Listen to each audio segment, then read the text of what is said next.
जय गुरु जी संगत जी। ये गुरु जी का चैनल है, इसमें और संगत के सत्संग डाले जाते हैं। आज नई संगत का सत्संग डाला है इसमें सुनीता नारायण आंटी का सत्संग है। और आपको भी अपना सत्संग शेयर करना हो तो इस ऊपर दिए गए व्हाट्सएप नंबर पर अपनी वॉइस में रिकॉर्ड करके हमें भेज सकते हैं। और आगे सत्संग स्टार्ट होने से पहले आप गुरु जी के चैनल को सब्सक्राइब करना ना भूलें, जिससे आपके पास ब्लेसिंग पहुंचे। सब्सक्राइब करोगे तो आपके पास तभी ब्लेसिंग पहुंचेगी ना। जय गुरु जी, शुक्राना गुरु जी। जय गुरु जी। अंकल जी आंटी। हाँ, गुरु जी के चरणों में कोटि कोटि प्रणाम। और गुरु जी की प्यारी संगत जो इस समय गुरु जी का सत्संग सुन रहे हैं, सभी को मेरी तरफ से जय गुरु जी। अ, मेरी जर्नी इस जन्म में संगत जी गुरु जी के साथ 2006 28 जनवरी 2006 में स्टार्ट हुई थी, जब मैं पहली बार गुरु जी के पास गई थी लेजर वैली में गुरु जी के दर्शन करने के लिए। हालांकि मैसेज तो मुझे 2005 से गुरुजी के सत्संग का हमारी सोसाइटी में मैं गुड़गांव में रहती हूँ और मेरी सोसाइटी में गुरुजी की संगत आंटी रहते थे, पुष्करना आंटी। वो काफी टाइम से गुरुजी के पास वो जाते थे और उनके घर में गुरुजी का सत्संग भी होता था। तो आंटी अक्सर मुझे बुलाते थे कि आंटी आज हमारे यहाँ सत्संग है, आप आना। तो क्योंकि हम नए-नए थे और कभी मैंने किसी गुरु के पास गए नहीं थे और मुझे कोई ऐसा वो भी नहीं था किसी गुरु का मतलब एक्सपीरियंस की, और हम किसी को ऐसे मानते भी नहीं थे, तो विश्वास भी नहीं था, टू बी वेरी ऑनेस्ट। इतना विश्वास नहीं था तो हम नहीं गए।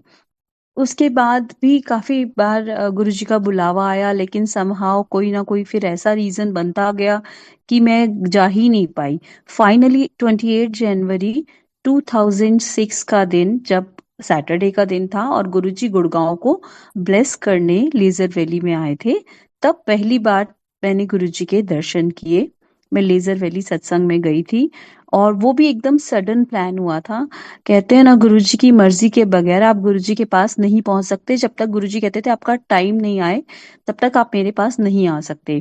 तो वो दिन गुरुजी ने मुझे अपने पास बुलाने के लिए तय किया था और मैं उस दिन सुबह अनप्लान्ड तरीके से इतना जल्दी, मतलब कैसे मैं पहुंच गई बच्चों को लेके। पीक की ठंड थी, बहुत सर्दी थी।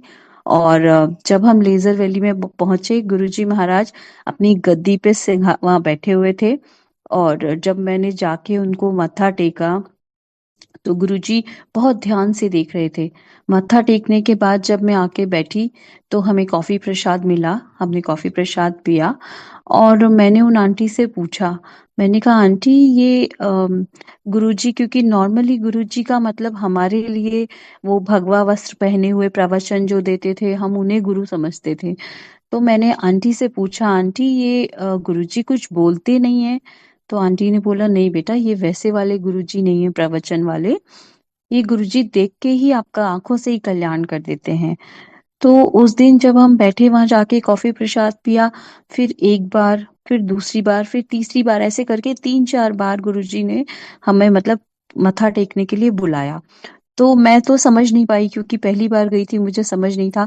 बट आंटी बोले कि गुरुजी देख के ही आपका कल्याण करते हैं, तो आप जाके मत्था टेको गुरुजी को, गुरुजी आपका कल्याण कर रहे हैं। बहुत अच्छा लगा, वहां शबद बानी चल रही थी, वो सुना, बहुत आनंद आया, बैठ के बहुत शांति मिली मन को। उसके बाद लंगर प्रसाद स्टार्ट हुआ। जब लंगर प्रसाद आया तो आंटी ने लंगर की महिमा बताई। उन्होंने बोला, ये जो लंगर प्रसाद और ये जो चाय प्रसाद है, ये गुरुजी का ब्लेस्ड प्रसाद होता है, ये आपकी दवाई होती है, आपको इसको छोड़ना नहीं, आपको पूरा प्रसाद फिनिश करना है। तो हमने प्रसाद खाया, प्रसाद खा के वहां बैठे रहे और फिर हम शाम को घर आए। जब मैं घर आई शाम को, अंकल ऑफिस से दिल्ली जाते थे, अंकल ऑफिस से आए तो मैंने अंकल को बताया कि ऐसे ऐसे आज हम एक गुरुजी के पास गए थे, वो छतरपुर में एम्पायर स्टेट में बैठते हैं और मुझे वहां जाके बहुत अच्छा लगा। गुरुजी को देख के उनका ऑरा ही बहुत, मतलब इतना वो था कि मैं मतलब मेरी नजर ही नहीं हट रही थी गुरुजी से। तो अंकल बोले ठीक है, हम चलेंगे। उसके बाद हुआ ये कि हम एम्पायर स्टेट गए गुरुजी के यहाँ। तो एम्पायर स्टेट जब हम पहुंचे तो वहाँ गुरुजी के शब्द चल रहे थे। वहाँ शाम को 7 बजे से स्टार्ट होता था सत्संग एम्पायर स्टेट में, 7 से 9।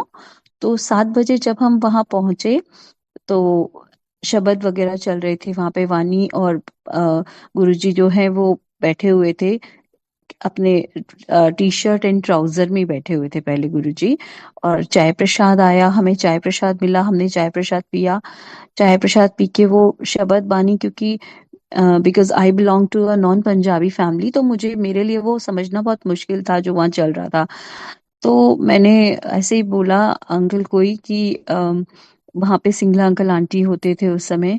तो हम मुझे कुछ समझ में नहीं आ रहा था क्योंकि पहली बार गई थी, लेकिन वहाँ जाके बहुत अच्छा लग रहा था।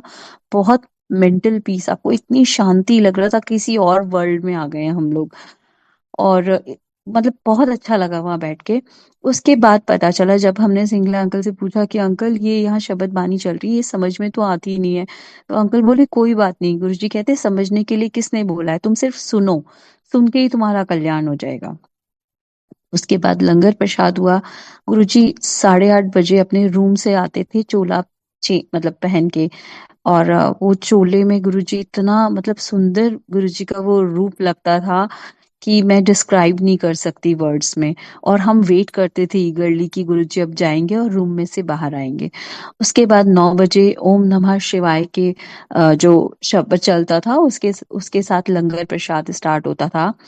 और वो जो लंगर प्रसाद वहां मिलता था वो इतना स्पाइसी होता था कि मतलब बड़े बड़े सीसी करते थे और वो लंगर नहीं खा सकते थे। और संगत जी बिलीव मी कि मेरा जो छोटा वाला बेटा गोद में था मेरे, और वो छोटा सा जाता था हम लोग के साथ, और पूरा टाइम जब तक शबद चलते थे वो गोद में लेटा रहता था मेरे। और जैसे ही वो लंगर स्टार्ट होता होता था वो उठ के बैठ जाता था। और वो लंगर ऐसे खाता था वह मानो जैसे पता नहीं कितने दिन का भूखा बच्चा हो। जबकि इतना छोटा बच्चा, हम उसको, मैं घर में जब उसके लिए जो उसको खिलाती थी वो बिना मिर्ची का, बिना मतलब वो बिन मिर्च का खाना होता था जो वो हम उसको खिलाते थे, तो वो घर में ऐसे नहीं खाता था जैसे वो वहां लंगर प्रसाद खाता था। तो जब हमें मैंने मतलब मैं देखती थी, मेरे को खुद सरप्राइज होता था कि इतना छोटा सा बच्चा इतना मिर्ची वाला लंगर कैसे खा सकता है, जो बड़े बड़े नहीं खा पाते। तो अंकल ने बताया वहां कि गुरुजी कहते हैं कि ये लंगर जो प्रसाद है ये ब्लेस प्रसाद होता है गुरुजी का, ये डिवाइन प्रसाद होता है, ये दवाई है आप लोगों की जो आप खाते हो यहाँ पे। तो तब मुझे समझ में आया कि वो क्यों छोटा सा बच्चा वो लंगर प्रसाद को इतने मतलब उससे खा पाता था। और जिस समय हम गुरुजी से जुड़े उस समय, कहते हैं ना जब आपके ऊपर सबसे ज्यादा आप कष्ट में तकलीफ में आने वाले होते हो ना, तो ईश्वर खुद आपका हाथ पकड़ लेते हैं। ये सेम सिचुएशन मेरे साथ हुई कि जिस समय हम गुरुजी से जुड़े उसके बाद लाइफ में मतलब इतना ज्यादा प्रॉब्लम्स, इतनी सारी चीजें एक साथ मतलब हो गई थी। तो कहते हैं ना भगवान आपका हाथ पकड़ने खुद आते हैं, तो वो गुरु जी ने हमारा उस समय पे जब हमें सबसे ज्यादा जरूरत थी कि कोई हाथ थामे, कोई मतलब संभाले आपको, तो वो ईश्वर किस रूप में आके, तो वो गुरु जी ने हमारा हाथ, वो खुद महाशिव हैं तो उन्होंने आके हमारा हाथ पकड़ा, हमें संभाला, हमें गाइड किया हर चीज के लिए। तो मैं मतलब वो चीज मैं बहुत शुक्राना करती हूँ ईश्वर का कि गुरुजी आपने हमें संभाला और आज तक संभाले हुए हैं। तो उस समय उन दिनों मेरे बेटे की, छोटे वाले की, इसी की तबीयत बहुत खराब रहती थी, और हम नए नए तब गुड़गांव में तभी शिफ्ट हुए थे। तो इसको महीने में 20 दिन हमें एंटीबायोटिक्स पे रखना होता था, मतलब 20 दिन हमें खिलानी पड़ती थी, हमारी मजबूरी थी, बिकॉज यहाँ का उसको ना सूट नहीं कर रहा था कुछ। तो जब डॉक्टर के पास जाते वो इतनी हैवी डोज एंटीबायोटिक्स की उसको बच्चे को दे देता था। तो जैसे जैसे हम गुरुजी के एम्पायर स्टेट जाना स्टार्ट हुए, उस बच्चे ने वहां जाके लंगर प्रसाद खाता रहा एवरी सैटरडे। हमें एक वेट होता था कि हम कब सैटरडे आएगा और कब हम गुरुजी के पास जाएंगे, बिकॉज बाकी दिन पॉसिबल नहीं हो पाता था हमारे लिए। और अंकल भी दिल्ली जाते थे तो लेट आते थे। सैटरडे को हाफ डे होता था अंकल का, तो जैसे ही आते थे हम लोग मंदिर एम्पायर स्टेट चले जाते थे गुरुजी के पास। और वहां जाके लंगर प्रसाद खा के शबद बानी सुन के पूरा वो जैसे एक वीक की हमें एक मेडिसिन गुरुजी मतलब खिला देते थे, एक वीक का हमारा। तो एक वीक आराम से करता था और फिर हमें सैटरडे को वेट रहता था कि अब नेक्स्ट सैटरडे जल्दी से कब आए और कब हम गुरुजी के पास जाएं। तो ऐसे करते करते संगत जी धीरे धीरे धीरे धीरे हम गुरुजी के पास जाते रहे। और वो जो उसकी तबीयत इतनी ज़्यादा खराब रहती थी, जो वो इतना एंटीबायोटिक्स पे रहता था, वो कब गुरुजी ने उसको वो लंगर प्रसाद खिला के हील कर दिया कि उस बच्चे को वो मेडिसिन्स भी उसकी बंद हो गई और वो ठीक रहने लगा। इससे पहले का मैं आपको एक छोटा सा सत्संग और शेयर करती हूँ। जब मैं गुरुजी के पास आने से जस्ट पहले की बात है, जब मैंने आपको बताया कि 2005 में वो आंटी के यहाँ सत्संग होता था, वो हमें बुलाते थे। तो हम लोग, दिवाली से पहले की बात है, हम लोग अपने हाँ, इन लॉज के पास में गई हुई थी कानपुर, और वहां से हम दिवाली करके दोज वाले दिन नेक्स्ट डे हम निकल रहे थे, वहां से लौट रहे थे दोज के लिए, कि दोज पे हम अपनी सिस्टर इन लॉ के यहाँ जाएंगे अलीगढ़ की तरफ। तो जैसे ही हम वहां से निकले थे, तो अलीगढ़ से 20 किलोमीटर, 20-30 किलोमीटर पहले एक जगह है, वहां पे हमारा बहुत सीरियस एक्सीडेंट हुआ। गाड़ी में मैं थी, अंकल थे, दोनों बच्चे थे, बेटा छोटा वाला गोद में था और बड़ा वाला भी बैठा हुआ था साथ में ही, और ड्राइवर ड्राइव कर रहा था गाड़ी। सामने से एक बस आ रही थी, इधर पीछे से एक ट्रक था, और साइड से भी बस थी। तो ऐसे करके तीनों साइड से हमारी गाड़ी इतनी बुरी तरह से हिट हुई, और वो पलटी खाते हुए गाड़ी नीचे जाके, मतलब रोड से काफी नीचे जाके, वहां जाके ऐसे खड़ी हो गई, बिल्कुल मतलब लाइक पानी के बीच में ऐसे खड़ी हो गई। और शाम का टाइम था, 6-7 बजे का। और हम लोग, मतलब समझ में ही नहीं आया, with in couple of seconds क्या हो गया कुछ समझ में नहीं आ रहा था। और यकीन मानिए संगत जी, वो जो नजारा था वो आज तक मैं भूलती नहीं हूँ, क्योंकि वो हमने मौत को एकदम सामने से, जिसे कहते हैं ना देखना, वो चीज हमने देखी थी। और वो जगह जहाँ ये एक्सीडेंट हुआ था, वहां आसपास के सारे लोग इकट्ठे हो गए थे, और उन्होंने आके बोला, कहते कि मतलब उन्होंने हमें विंड स्क्रीन, कार का विंड स्क्रीन तोड़ के हम लोगों को बाहर निकाला है। तो आप समझ सकते हैं कि गाड़ी किस कंडीशन में खड़ी, मतलब गिरी थी नीचे। और जब हम लोग सब बाहर निकले, तो सिवाय थोड़ा बहुत खरोच वगैरह के, और हमें कोई मेजर इंजरी किसी को भी नहीं थी। और ये सब मैं आपको इसलिए बता रही हूँ कि उस समय गुरुजी का एक स्वरूप मेरे पर्स में था। वो स्वरूप मेरे पर्स में कैसे आया था, जब मैंने बताया ना, मेरे बेटे की तबीयत बहुत खराब रहती थी, तो उन आंटी के साथ अक्सर मैं बात करती थी। बात करते करते वो आंटी मुझे अक्सर सत्संग सुनाया करती थी गुरुजी के, कि गुरुजी हमारे मतलब ऐसे मिरेकल होते हैं, वहाँ ये होता है। तो एक बार इसकी तबीयत बहुत ज्यादा खराब थी, और ये सोता नहीं था रात को। तो मैंने आंटी को बताया, मैंने कहा आंटी, ऐसे ना इसकी तबीयत बहुत खराब है, और ये रात को सोता नहीं है, और पूरी रात कभी अंकल और कभी मैं इसको शोल्डर पे लेके घूमते रहते हैं। और मैंने कहा आंटी, बहुत परेशान हो गए हैं हम लोग। तो आंटी ने बोला, अच्छा ठीक है बेटा, ये मैं गुरुजी का स्वरूप तुम्हें दे रही हूँ, ये उसके पिल्लो के पास रख देना, और फिर वो, चिंता मत करो, सो जाएगा आराम से। तो क्योंकि तब तक मैं गुरुजी को मिली भी नहीं थी, देखा भी नहीं था, और कभी गुरुजी के पास गई भी नहीं थी, ये मैं उससे पहले की बात बता रही हूँ, गुरुजी के पास पहली बार जाने से मतलब पहले। तो मेरे को लगा, मैंने कहा ये आंटी कैसी बातें कर रहे हैं, ऐसा कभी होता है कि आप किसी का फोटो या किसी का पिक्चर बच्चे के सिरहाने रख दो और वो सो जाएगा। तो मैंने मन में ऐसे सोचा, फिर भी मुझे लगा आंटी इतने विश्वास के साथ दे रही है, तो मुझे लेना चाहिए। आंटी मेरे घर आए गुरुजी का स्वरूप लेके, और उन्होंने वो स्वरूप मुझे देके ये बोला कि ये इसको इसके सिरहाने पे रख देना बच्चे के, और ये गुरुजी का मंत्र जापे, ओम नमः शिवाय, शिव जी सदा सहाय, अगर तुम कर सकती हो तो कर लेना, नहीं तो फोटो गुरुजी के उसके सिरहाने पे रख देना। मैंने वैसे ही किया। वो जो गुरुजी का स्वरूप गुरु महाराज का आंटी ने मुझे लाके दिया था, मैंने वो स्वरूप अपने बेटे के पिलो के सिरहाने पे रखा। और संगत जी, उस पूरी रात वो बच्चा भी आराम से सोया है, मैं भी आराम से सोई हूँ, और अंकल भी। और हम में से कोई भी एक बार भी नहीं उठा पूरी रात। और जब मैं सुबह उठी हूँ, तो मतलब मैं खुद सरप्राइज थी कि मतलब पूरी रात हम लोगों ने इतने, वो कितने दिनों बाद वो ऐसी एक रात थी जो हमने इतने आराम से कटी है। तो मैंने सुबह जब आंटी से बात हुई, मैंने कॉल करके उनको बताया, मैंने कहा आंटी, आज तो बहुत चमत्कार ही हो गया मेरे लिए। तो आंटी कहते हैं, मैंने कहा था ना हमारे गुरुजी मतलब ऐसे ही करते हैं, मिरेकल करते हैं। तो मैंने आंटी को बोला, मैंने कहा हाँ आंटी, आपने सच बोला था, मेरे को विश्वास होने लगा। मैंने बोला आंटी, आप ये गुरुजी का स्वरूप आपको वापस तो नहीं चाहिए। आंटी बोले नहीं, तुम इसे रख लो और जब तुम्हें लगे तुम इसे अपने मंदिर में रख लेना या अपने पास रखना। क्योंकि गुरुजी कहते थे कि जो उनका जो स्वरूप होता है वो साक्षात गुरु महाराज होते हैं। वो उनका फोटो नहीं है, सिर्फ एक पिक्चर नहीं है, वो स्वयं गुरुजी हैं।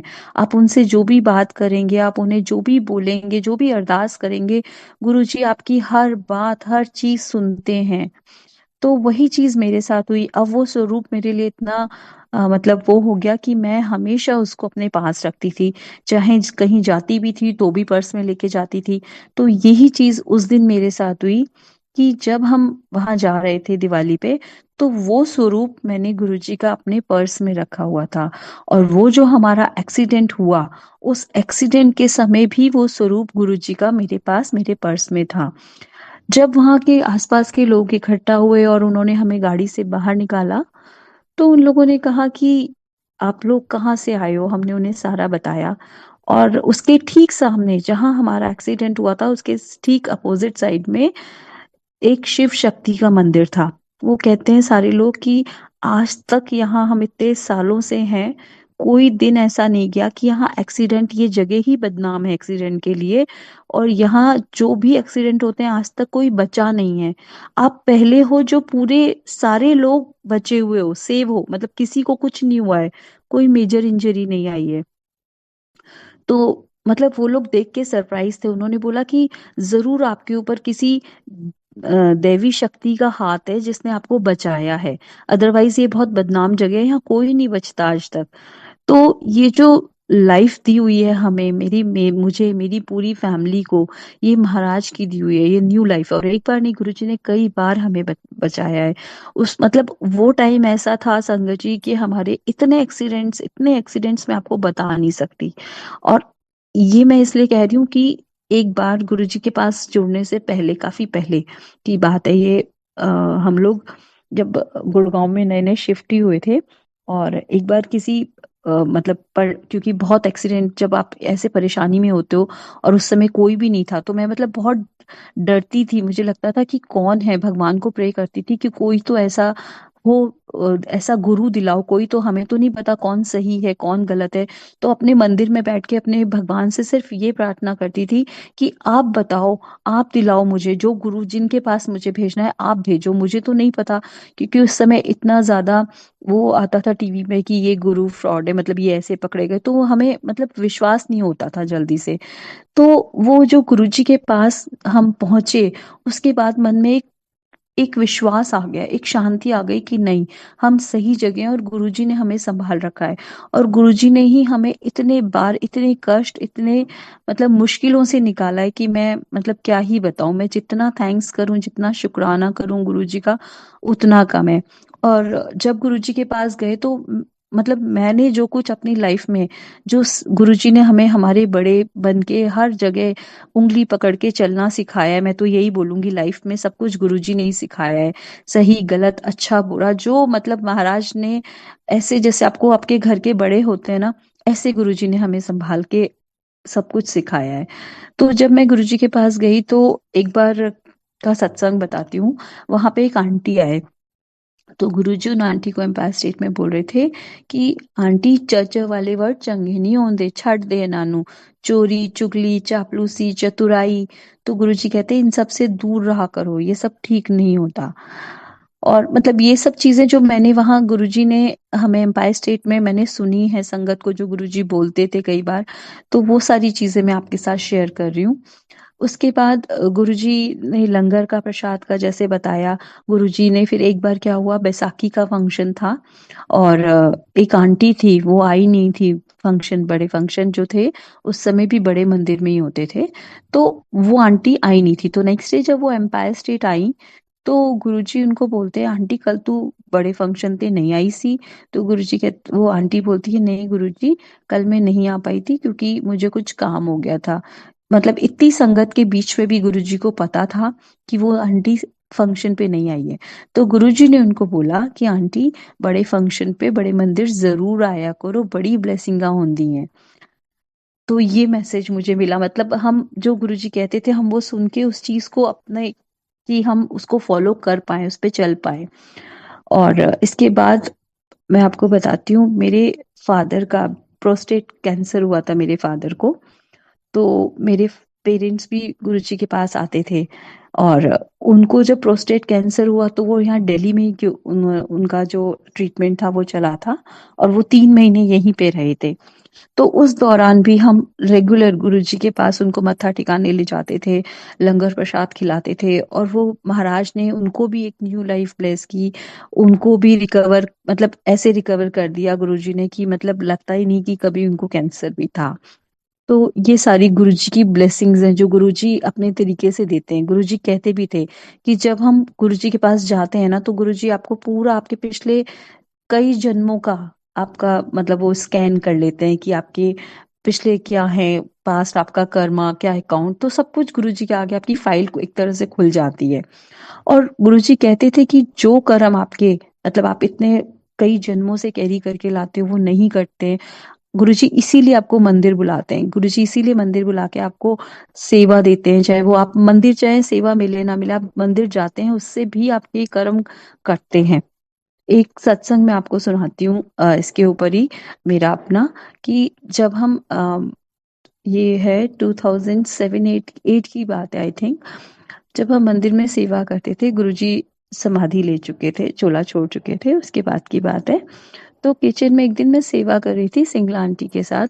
आंटी उसमें मिक्सी में हरी मिर्च पीस रहे थे। तो मैं आंटी के साइड पे खड़े होके कुछ कर रही थी और वो सडनली जो जार का ढक्कन था मिर्च जिसमें पिस रही थी पूरी हरी मिर्च, वो एकदम से खुल गया, पता नहीं कैसे वो मतलब लूज था क्या था, और वो सारी जितनी भी हरी मिर्ची का पेस्ट था वो पूरा मेरे फेस पे, मेरी आईज में, मेरे पूरे मतलब गर्दन तक पूरा वो पेस्ट उछल के मेरे पूरे फेस पे आ गया और इवन मेरी आईज में भी चला गया वो पेस्ट। और उसके बाद मुझे इतनी जलन हुई, हरी मिर्च अगर थोड़ी सी भी हाथ पे लग जाती है तो कितनी जलन होती है, वो पूरे फेस पे, पूरी आईज में, सब जगह वो मिर्च की इतनी तेज जलन कि मतलब फिर फटाफट आंटी ने मेरा फेस वॉश करवाया। फिर साइड में गेस्ट रूम होता था वहां आंटी मुझे ले गए। आंटी ने बोला घी घी लगा देते हैं, तो घी लगा के मैं बैठी हुई थी। बट वो जलन इतनी ज्यादा थी कि वो जा नहीं रही थी एंड इवन मेरी आईज में भी वो चला गया था पेस्ट। तो उसी समय शाम का टाइम हो रहा था, 4:30-5 संगत आनी स्टार्ट हो गई थी और हॉल में शबद वगैरह चल गए थे। अंकल चाय प्रसाद दे के बाहर आ रहे थे हॉल से पीछे वाले गेट से, और वहीं पे जो सीढ़ियां हैं उसके पास किसी अंकल से बहुत सारे कांच के ग्लासेस एकदम से उनकी ट्रे से गिरे और टूट गए। तो अंकल ने देखा, अंकल को लगा कि भाई, मेरे अंकल को लगा कि अब संगत आएगी उनको पैर में ना चुभे, तो वो जाके जल्दी से वहां से पोछा लेके आए और वो जितना भी वहां कांच के टुकड़े और वो सारा कुछ जो टूट गया था वहाँ सीढ़ियों पे बिखर गया था, अंकल वो उसको क्लीन करने लगे। जैसे जैसे वो उसको पोंछ रहे थे संगत जी, वैसे वैसे वो जो मेरे फेस की, मेरी आंखों की जो वो मिर्च वाली जलन थी वो साफ होती जा रही थी, वो धीरे धीरे धीरे धीरे कम होती जा रही थी। और जैसे ही अंकल ने वो पूरा हटाया वहां से, सारा क्लीन कर दिया, आप यकीन मानिए मेरी वो सारी जलन फेस की, आंखों की, वो सारी खत्म हो गई। और जब अंकल को ये पता भी नहीं था कि मैं गेस्ट रूम में ऐसे ऐसे मेरे साथ ये हुआ है और मैं वहां बैठी हुई हूँ, तो जब अंकल आए गेस्ट रूम में, आंटी ने बताया, सिंगला आंटी ने, कि ऐसे ऐसे आंटी के फेस पे और आंख में मिर्च चली गई थी। और फिर जैसे ही अंकल आए तो अंकल आके आते के साथ ही वो मेरी जलन खत्म हो गई। और मैंने बोला नहीं आंटी अब मुझे फील नहीं हो रहा, अब मेरे को नॉर्मल फील हो रहा है, मेरे को ठीक लग रहा है। तो कहने का मतलब ये है कि गुरुजी ने वो जो अंकल से वो सेवा ली, वो जो ग्लासेस जो साफ किए, हटाया सारा, वैसे वैसे अंकल उधर सेवा कर रहे थे, इधर मेरी वो फेस की और आंखों की जलन खत्म हो रही थी। पता नहीं क्या होना था जो गुरुजी ने उसको इतने उसमें कष्ट को, बड़े कष्ट को छोटे में करके काट दिया वहीं मंदिर में ही। तो ऐसे गुरुजी आपको जो हम वहाँ सेवा हमें मिलती है, जो भी होता है उसके थ्रू गुरुजी हमें हमारे कष्ट खत्म करते हैं, हमारे जो कर्म होते हैं जो हम नहीं कटवा सकते, वो महाराज हमें नाचते गाते हुए, हंसते गाते हुए कटवा देते हैं। एंड महाराज के पास आके सबसे बड़ी ब्लेसिंग ये होती है कि मैं ये नहीं बोलूंगी कि गुरुजी के पास आके आपकी सारी तकलीफें, आपके सारे कष्ट खत्म हो जाते हैं, नहीं। आपके ऊपर जितने भी कष्ट आए, जितनी भी तकलीफें आए, एक तो गुरुजी आपके साथ होते खड़े खड़े होते हैं, गुरुजी आपका हाथ नहीं छोड़ते, और दूसरा वो जो तकलीफें, वो जो कष्ट आपके ऊपर आ रहे हैं, गुरुजी उनसे लड़ने के लिए आपको स्ट्रेंथ देते हैं, आपको उनसे बाहर निकालते हैं। और आप कैसे हंसते हुए, मुस्कुराते हुए, आप अपने लाइफ के सबसे वर्स्ट, सबसे जो तकलीफ वाला समय होता है, कष्ट वाला समय होता है, अगर आप उसमें भी मुस्कुरा रहे हो, तो ये सबसे बड़ी ब्लेसिंग है महाराज की, कि आप ऐसे वक्त को भी हंस के निकाल रहे हो। इसके बाद मैं आपको संगत जी एक सत्संग और सुनाती हूँ कि दिवाली से ठीक 15 दिन पहले, ये है 2017 का सत्संग, कि दिवाली उस समय 30 नवंबर की पड़ी थी। और ये जो हमारा एक्सीडेंट हुआ था गाड़ी का, उस समय हमारे पास गाड़ी थी होंडा सिटी, और उसका एक्सीडेंट हुआ था 15 या 16 नवंबर की बात है, ये ठीक 15 दिन पहले दिवाली से। मैं और अंकल दिल्ली से लौट के आ रहे थे, शाम का टाइम था, 6-7 बजे का। और हमारे घर से हार्डली 500 मीटर की दूरी पे हमारी गाड़ी को सामने से एक सेंट्रो आ रही थी, उसमें 3-4 लड़के थे जिन्होंने बहुत बहुत ज्यादा ड्रिंक की हुई थी, और हमारी गाड़ी बिल्कुल खड़ी हुई थी, डेड, मतलब डेड स्लो थी। और हम जस्ट टर्न लेने के लिए अपने घर की उसमें गली में टर्न लेने के लिए गाड़ी साइड पे खड़ी थी, और उन्होंने रॉन्ग साइड से आके इतनी बुरी तरह हमारी गाड़ी को हिट किया कि गाड़ी के एयर बैग्स भी खुल गए। और उसमें डैशबोर्ड पे जो महाराज का, गुरु महाराज का स्वरूप था, वो आके मेरी गोद में, मेरी झोली में गिरा, और पूरी गाड़ी में धुआं ही धुआं। और हमें समझ में ही नहीं आया कि हुआ क्या, एकदम से ये इतना धमाका क्या हुआ। तो वो पूरा का पूरा गाड़ी जो थी वो पूरी डैमेज हो गई थी, उसमें कुछ भी नहीं बचा था। बस थोड़ा सा, मतलब मैं और अंकल जब हम समझ पाए कि क्या हुआ है, उसके बाद हम गाड़ी से निकले, गाड़ी टोटली कंप्लीटली क्रश्ड थी, उसमें कुछ नहीं बचा था।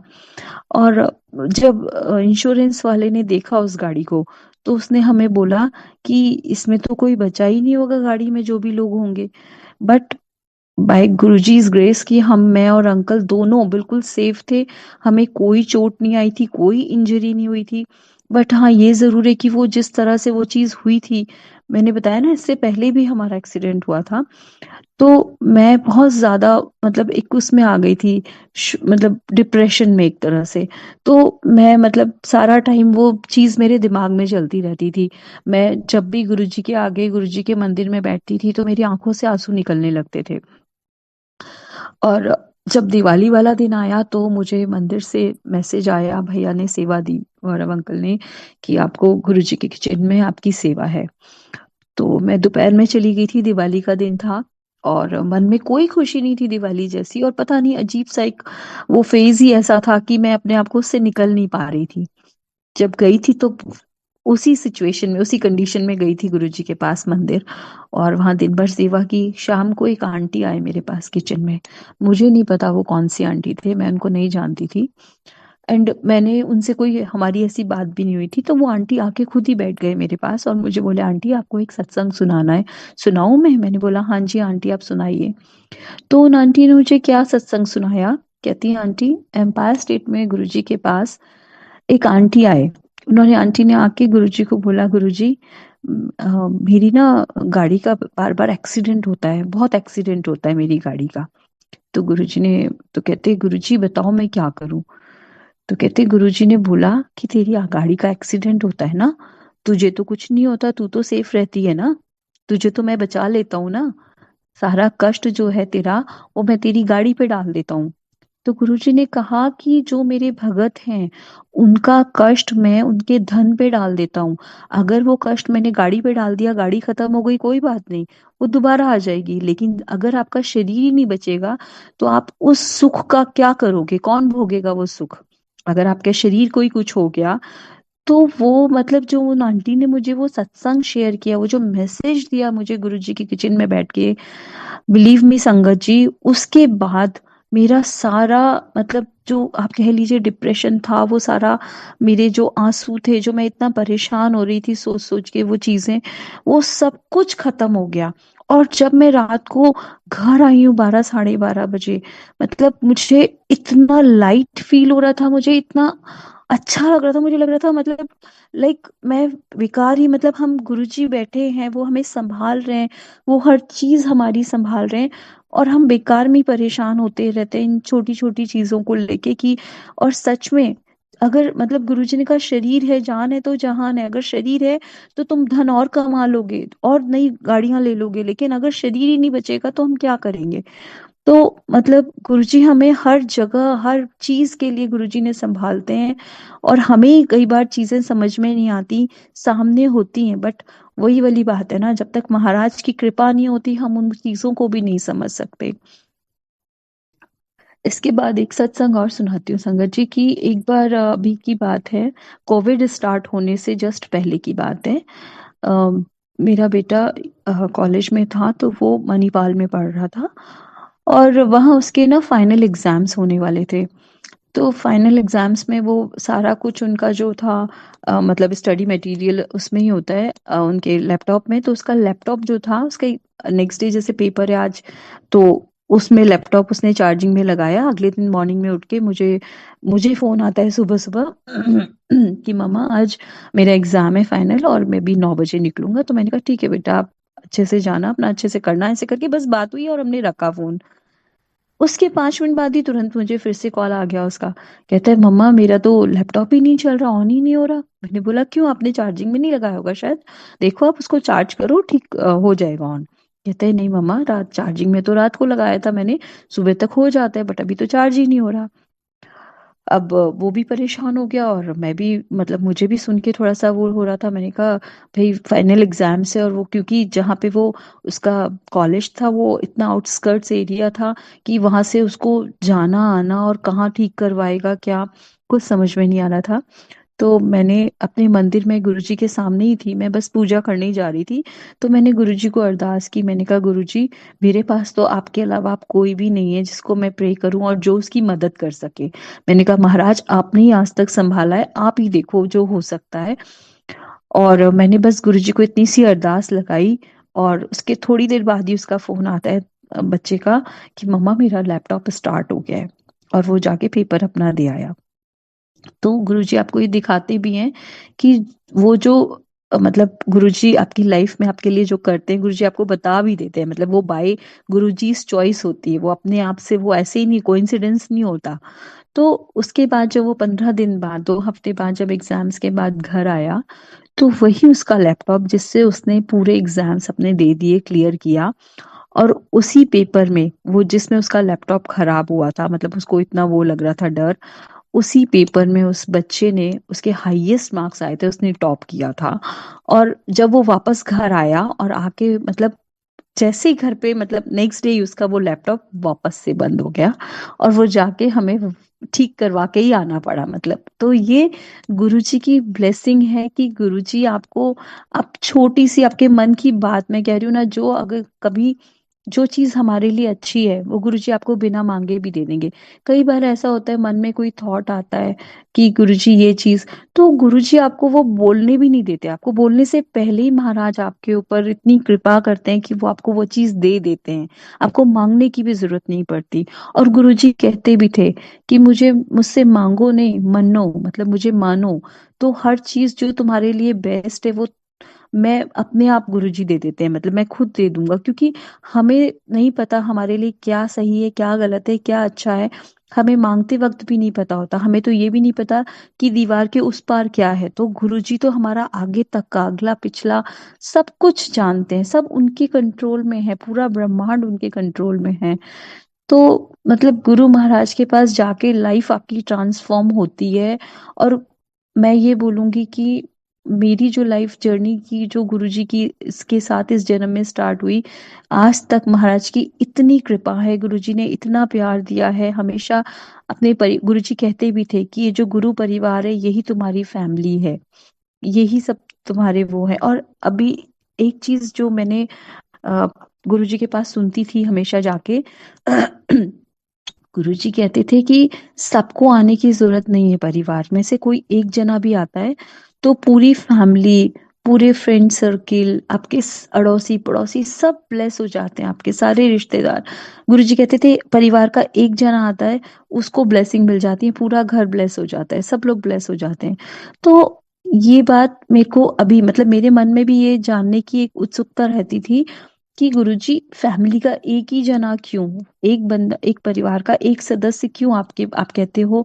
तो मेरे को मन में आता था कि मैं जानूं कि गुरुजी ऐसा क्यों है, आप ऐसा बोलते हो, इसके पीछे क्या कारण है। तो क्योंकि गुरुजी की चीजें जो हैं वो गुरुजी हमें बोलते हैं तो हम तभी समझ सकते हैं जब महाराज चाहेंगे, जब वो आपको समझाते हैं। तो अभी मुझे कुछ टाइम पहले ही मंदिर में गुरुजी ने एक सत्संग शेयर करवाया।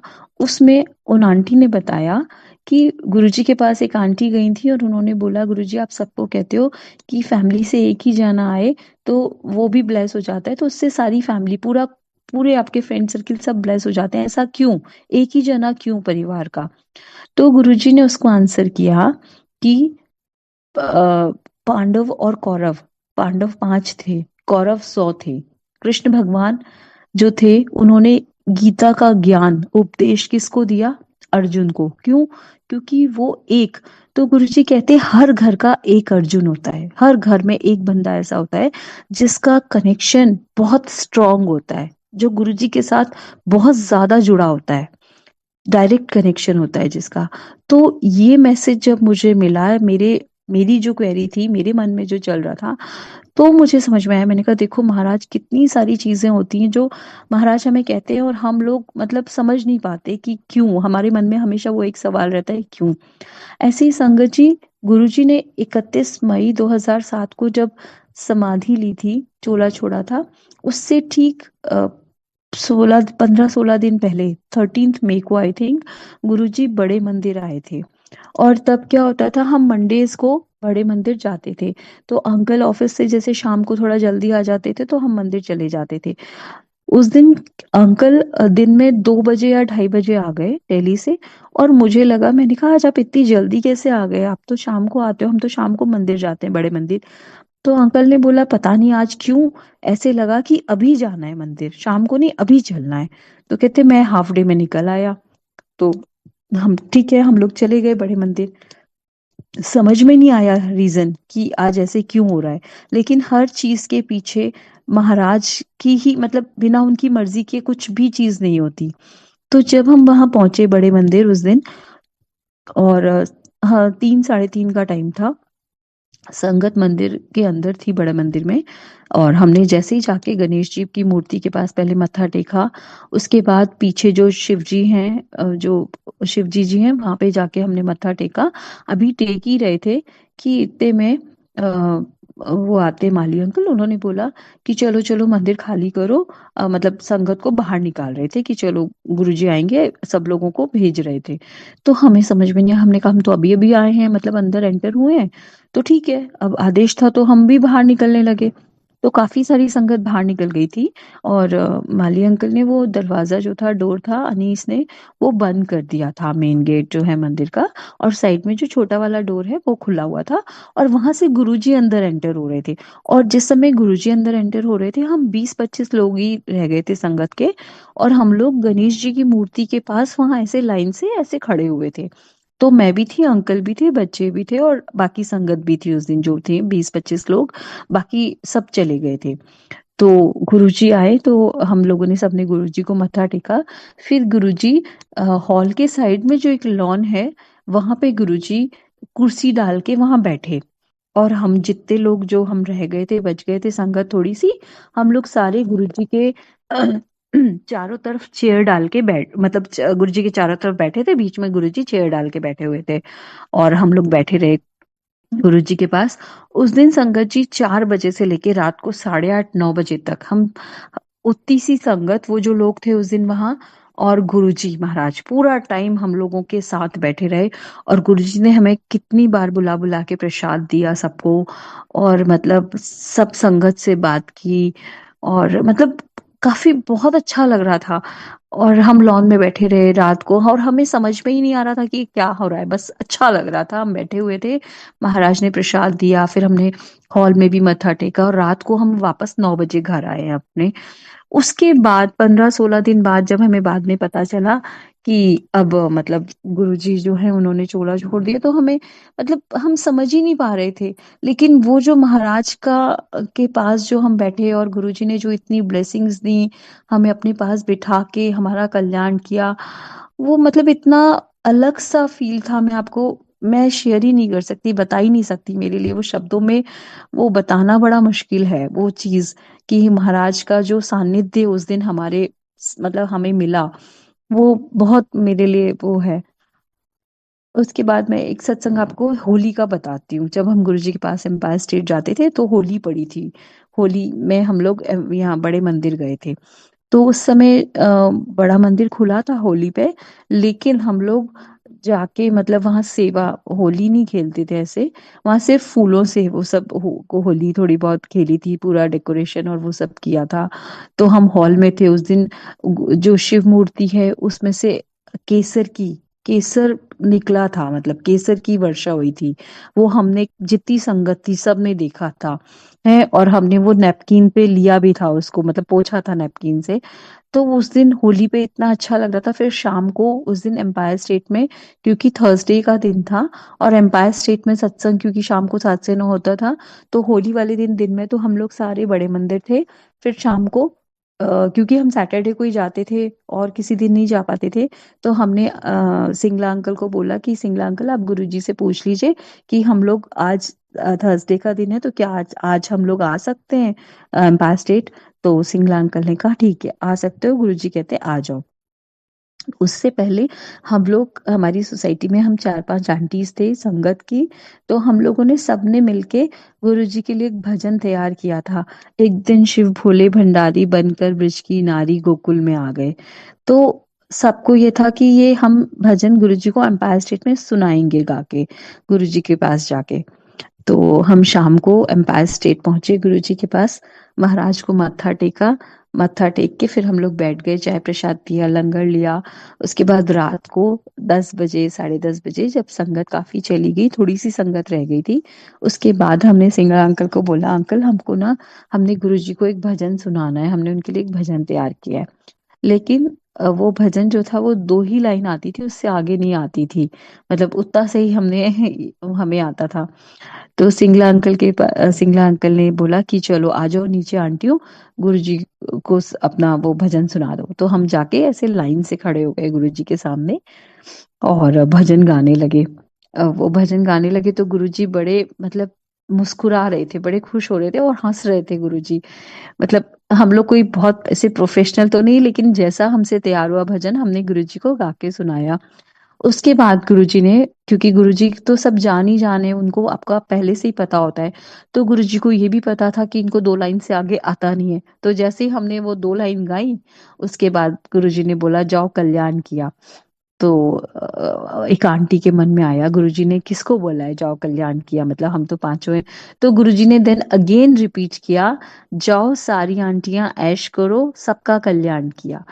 तो वो मतलब वो मोमेंट इतने, मतलब हमारे लिए, मेरे लिए तो वो बहुत गोल्डन, जैसे कहते हैं ना, बहुत प्रेशियस मोमेंट्स हैं जो हमने गुरुजी के पास एम्पायर स्टेट में गुरुजी के साथ बैठ के बिताए, गुरुजी को देख के। मतलब वो टाइम बहुत ही अलग, वो गुरुजी का वो ऑरा, मतलब और वो एम्पायर स्टेट की वो सारी चीजें, वो बहुत बहुत ज्यादा, मतलब हम मिस करती हूँ मैं तो, कि गुरुजी ने हमें अपने पास, और मैं अपने आप को बहुत बहुत सौभाग्यशाली समझती हूँ कि गुरुजी ने हमें अपनी चरण शरण में रखा हुआ है तब से और आज तक भी अपने पास बुलाया, इतना प्यार दिया, इतना हम लोगों को आज भी गुरुजी अपना हाथ पकड़ के चला रहे हैं। कि हम लोग तो वरना, मतलब हम लोग समझते ही नहीं, हम लोग को पता ही नहीं है लाइफ में क्या है क्या नहीं है। अगर गुरुजी नहीं होते तो पता नहीं लाइफ कैसी होती। तो महाराज के पास जाके, मतलब मैं तो यही बोलूंगी कि गुरुजी ने बहुत प्यार दिया है, सब कुछ आज भी महाराज ने, जो कुछ है हम सब गुरुजी का दिया हुआ है। मेरी मेरी पूरी फैमिली को न्यू लाइफ, मुझको, मेरे पेरेंट्स को, इवन मेरे इन लॉज को। एक बार मेरी मदर इन लॉ की तबीयत बहुत ज्यादा खराब थी और वो हॉस्पिटलाइज्ड थी, इतनी ज्यादा क्रिटिकल कंडीशन थी कि डॉक्टर्स ने जवाब दे दिया था। सारे लोग वहाँ हॉस्पिटल में उनके पास थे और उन्होंने बोला कि आप लोग इनको मतलब लास्ट टाइम मिलने आ जाओ, अब इसके बाद मतलब इनका हमें नहीं पता अब ये बचेंगे कि नहीं बचेंगे।